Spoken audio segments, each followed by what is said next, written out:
High বন্ধুরা, আমি Rishita creation থেকে সুচরিতা বলছি। তো অনেক দিন বড় ভিডিও দেওয়া হয়নি, তো ভাবলাম একটা বড় ভিডিও দিই। তো ওই জন্য একটা বড় ভিডিও নিয়ে এলাম।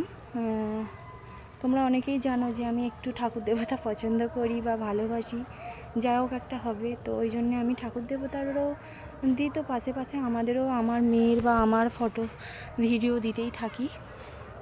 তো তোমরা এটা নিয়ে কেউ কিছু খারাপ মাইন্ড করো না, খারাপ মাইন্ড করার জন্য আমি কোনো কিছু দিই না। তো এই জন্যই আমি ভিডিওটা বড় ভিডিও নিয়ে এলাম। তো আজকে দেখতে পাচ্ছ আমি এরকম একটু সেজে আছি, তো আমি একটু ভিডিও বানাচ্ছিলাম, তো ওই জন্য আমি সেজে আছি। ওই জন্য ভাবলাম একটা বড় ভিডিও নিয়ে তোমাদের কাছে আসি।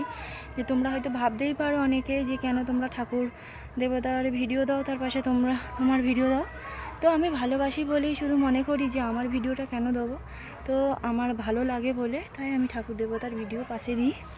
তো আমার মেয়েও খুব ঠাকুর পছন্দ করে, ভালোবাসে ছোট থেকেই। যখন মানে কি বলবো, একটুখানি ছোট অল্প বয়স, তো তখন থেকেই ও ঠাকুর দেবতা খুবই ভালোবাসে। তো আমাদের পাশে অনেক পিকচার আরও রাখা আছে ঘরের মধ্যে, তো দেখলেই বলে জয় তারা বা অনেক কিছু, অনেক ঠাকুর। মানে ও তো অত ভালো করে বলতে পারে না, তো যেটুকুনি বলতে পারে তো মোটামুটি ভালোই বলে। তো আজকে ওই জন্যই একটা বড় ভিডিও নিয়ে এলাম। তো আজকে এটুকুনি, টাটা বাই বাই, বেশিক্ষণ করবো না। ঋষিতার নিচে কাজে, তো ওপরে উঠে এসে ভিডিওটা বানালাম। বৈকাল হয়ে গেছে, আর বৈকাল হলেই সন্ধে হয়ে যায়, দেখতে পাচ্ছ। ওই জন্য একটু তাড়াতাড়ি ভিডিওটা বানিয়ে নিচ্ছি। আজকে অবশ্য লেট হয়ে গেছে একটু ভিডিও বানাতে, আমি দুপুরে ছাড়া বানাতে পারি না, তো আজকে লেট হয়ে গেছে। তো আজকে এটুকুনি, টাটা বাই বাই।